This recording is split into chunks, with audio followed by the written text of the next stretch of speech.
ജിജീഷ്, ഈ ഇഡിയുടെ അന്വേഷണവുമായി ബന്ധപ്പെട്ട സാമ്പത്തിക തട്ടിപ്പിൽ അത് നമുക്കറിയാം, ഈ കള്ളപ്പണം വെളുപ്പിക്കുന്ന കടലാസ് കമ്പനികൾ, ഈ വ്യാജ IT കമ്പനികൾ ഉൾപ്പെടെയുള്ളവയുടെ ശൃംഖല രാജ്യത്ത് വ്യാപകമാകുന്നു. സംസ്ഥാനത്തുമുണ്ട്. ഈ ഓൺലൈൻ ഗെയിമിംഗ് ആപ്പുകൾ വഴിയാണ് ചൈന ഇത്തരത്തിൽ പണം സ്വരൂപിക്കുന്നത്. സിംഗപ്പൂരിലേക്ക് കടത്തി ക്രിപ്റ്റോ കറൻസി ആക്കുന്ന ഒരു സാഹചര്യം. അത് ഇഡി കൃത്യമായി അതിൽ അന്വേഷണം നടത്തുന്നു. ഈ ഫോർട്ട് കൊച്ചി സ്വദേശി റാഫേൽ ജെയിംസ് റൊസാരിയോ ഈ സംസ്ഥാനത്തെ ഇതിന്റെ കള്ളപ്പണ ഇടപാടിലെ മുഖകണിയാണെന്ന് ഇഡി വെളിപ്പെടുത്തുമ്പോൾ അതുമായി ബന്ധപ്പെട്ട് ഇഡി അന്വേഷണത്തിൽ വെളിവായ വിവരങ്ങൾ എന്തൊക്കെയാണ്, അതിന്റെ സൂചനകൾ എന്തൊക്കെയാണ് നമുക്ക് കിട്ടുന്നത്?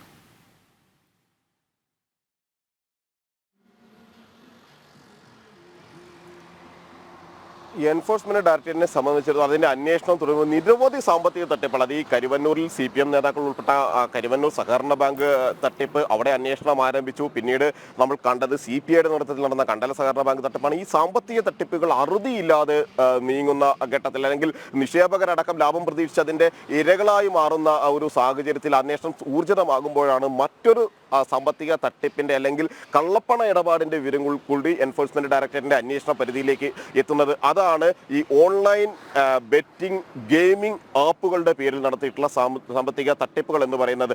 വിവിധ ഭാഗങ്ങളിൽ, സംസ്ഥാനത്തിന്റെ വിവിധ ഭാഗങ്ങളിൽ, പ്രത്യേകിച്ച് കൊച്ചി കേന്ദ്രീകരിച്ചാണ് ഇത്തരത്തിലുള്ള ഗെയിമിംഗ് ആപ്പുകൾ അല്ലെങ്കിൽ ബെറ്റിംഗ് ആപ്പുകളെല്ലാം തന്നെ പ്രവർത്തിച്ചു കൊണ്ടിരുന്നത്. അതിലേക്ക് വരുന്ന പണം കൈകാര്യം ചെയ്തിരുന്നത്, അതിൽ ഇപ്പോൾ ഏറ്റവും പുതിയ വിവരങ്ങൾ എന്ന് പറയുന്നത് നമുക്ക് ലഭിച്ചിരിക്കുന്നത് 4000 കോടി രൂപയുടെ കള്ളപ്പണ ഇടപാടുകളാണ് നടന്നിരിക്കുന്നത്. ഈ 4000 കോടി രൂപ ചൈനയിലേക്ക് കടത്തി എന്ന വിവരമാണ് എൻഫോഴ്സ്മെന്റ് ഡയറക്ടറേറ്റ് ഇപ്പോൾ കണ്ടെത്തിയിരിക്കുന്നത്. ഇതിലാണ് ഈ റൊസാരിയോ പോലുള്ള ആളുകൾ, ഈ സാമ്പത്തിക തട്ടിപ്പിന്റെ ഭാഗമായി നിരവധി മലയാളികളുണ്ട്. അവരുടെ എല്ലാം ചുമതല എന്ന് പറയുന്നത് കൃത്യമായി, അല്ലെങ്കിൽ അവരെ ഏൽപ്പിച്ചിരിക്കുന്ന കാര്യം എന്ന് പറയുന്നത് വ്യാജ അക്കൗണ്ടുകൾ നിർമ്മിക്കുക, അല്ലെങ്കിൽ അക്കൗണ്ടുകൾ രൂപീകരിച്ച ശേഷം പല ബാങ്കുകളിൽ നിരവധി അക്കൗണ്ടുകൾ എടുത്ത ശേഷം അതിലേക്ക് പണം നിക്ഷേപിക്കുന്നു. ഈ ബെറ്റിംഗ് ആപ്പിലൂടെയാണെങ്കിലും ഗെയിമിംഗ് ആപ്പിലൂടെയാണെങ്കിലും എല്ലാം വരുന്ന പണം അവിടെ നിക്ഷേപിക്കുന്നു. അതിൽ കോടിക്കണക്കിന് രൂപകളാണ് വന്നു പോകുന്നത്. അതിനുശേഷം ഈ പണം വിദേശത്തേക്ക് അവർ കൈമാറുകയാണ് ചെയ്യുന്നത്. ഈ കടലാസ് കമ്പനികളുടെ മറവിൽ, പ്രത്യേകിച്ച് IT കമ്പനികളുടെ മറവിലാണ്. സ്വാഭാവികമായി ഈ IT കമ്പനികൾ നടത്തിയിട്ടുള്ള തട്ടിപ്പുകൾ യാതൊരു സേവനവും നടത്താതെ പല IT കമ്പനികൾ നടത്തുന്ന തട്ടിപ്പുകളുടെ വിവരങ്ങൾ, സോഫ്റ്റ്വെയർ കമ്പനികൾ നടത്തുന്ന തട്ടിപ്പുകളുടെ വിവരങ്ങൾ പുറത്തു വരുമ്പോഴാണ് ഇവിടെ അതേ സമാനമായ ഒരു തട്ടിപ്പ് കൂടി പുറത്തു വരുന്നത്. അവിടെയും IT കമ്പനികൾ തന്നെയാണ് പ്രതിസ്ഥാനത്തുള്ളത്. കാരണം കടലാസ് കമ്പനികളായി IT കമ്പനികൾ രജിസ്റ്റർ ചെയ്യുന്നു, അതിലേക്ക് ഈ പണം മാറ്റുന്നു. പിന്നീട് അത് വിദേശ രാജ്യങ്ങളിലടക്കമുള്ള, ആദ്യം രാജ്യത്തുള്ള വിവിധ വൻ നഗരങ്ങളിലെ കമ്പനികളിലേക്കാണ്, IT കമ്പനികളിലേക്കാണ് ഈ പണം കൈമാറുന്നത്.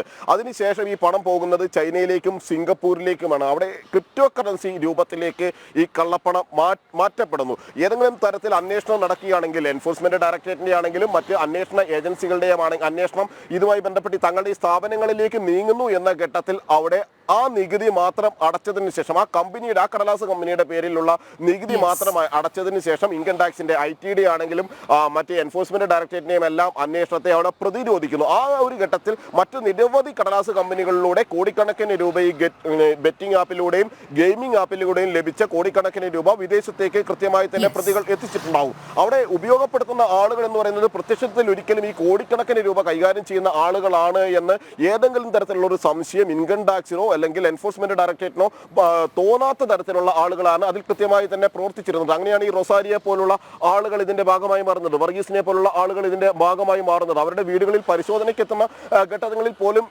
എൻഫോഴ്സ്മെന്റ് ഡയറക്ടറേറ്റ് ഉദ്യോഗസ്ഥർ ഞെട്ടിപ്പോവുകയാണ്. കാരണം സാമ്പത്തിക സ്ഥിതി വ്യക്തമാക്കുന്ന ഇത്രയധികം കോടികളുടെ പണം മറ്റു സ്ഥലങ്ങളിൽ നിക്ഷേപിക്കുന്ന ആളുകളുടെ ജീവിത സാഹചര്യങ്ങളായിരുന്നില്ല അവരെ സംബന്ധിച്ചിടത്തോളം ഉണ്ടായിരുന്നത്. അതായത് പുറമേ നോക്കുമ്പോൾ ഇതുമായി ബന്ധപ്പെട്ട് യാതൊരു സംശയവും തോന്നാത്ത വിധം സാധാരണക്കാരായി ജീവിക്കുന്നു, സാധാരണ നിലയിൽ ജീവിക്കുന്നു. അതേസമയം അവരുടെ അക്കൗണ്ടുകളിൽ നിന്ന് പുറത്തേക്ക് ഒഴുകിയിരുന്നത് വലിയ കേരളത്തിലെ വിവിധ ബാങ്ക് അക്കൗണ്ടുകൾ ഉപയോഗിച്ചു രഹസ്യ ബാങ്ക് അക്കൗണ്ടുകൾ നിയന്ത്രിച്ചിരുന്നത് ഈ റഫേലാണ് എന്നുള്ളതാണ്. എന്നാൽ കള്ളപ്പണം വെളുപ്പിക്കാൻ ഉപയോഗിച്ച നിരവധി ബാങ്ക് അക്കൗണ്ടുകളും ഇഡി അന്വേഷണത്തിന്റെ ഭാഗമായി മരവിപ്പിച്ച ഒരു സാഹചര്യം കൂടിയുണ്ട്. ജിജീഷാണ് വിവരങ്ങൾ നൽകിക്കൊണ്ടിരുന്നത്.